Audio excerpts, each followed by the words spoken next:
And there you go, ladies and gentlemen, the final episode of Aliens vs Predator 2.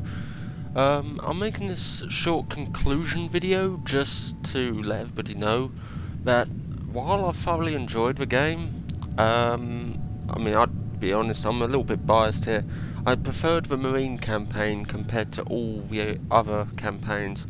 The Predator was a little bit too focused on stealth. I mean, that's what they're all about, really. Stealth isn't really my forte. And the aliens,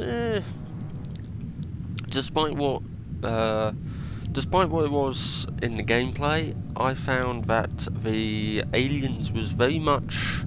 You could play stealthy, but you also had the option of going all out as well, all out offensive. Because when I see aliens, I only see certain aliens as being stealthy. It's only when you piss them off, then you got a horde chasing after you. So what else am I going to do about Aliens vs Predator 2? I'm not going to just simply leave it. After Colonial Marines, you could possibly expect some custom levels. Once I get those sorted out, I know there's a few floating around out there. Most of them are marine based, but hey, I might as well do some of the custom levels for the game. Unfortunately, I would give you some multiplayer content, but the servers are the official servers are no longer. Oh, sorry. The official servers are no longer working anymore, and instead it's all relied on third party.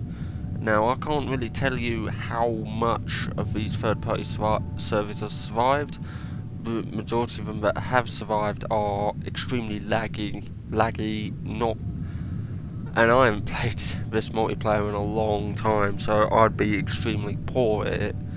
But no, I hope you did enjoy Aliens vs Predator 2, and you can probably expect me again playing Colonial Marines, or maybe if I have time a custom level or two on AVP2. Anyway, I shall take my leave. Hope you enjoyed this series and look forward to seeing you again. Ta-ta.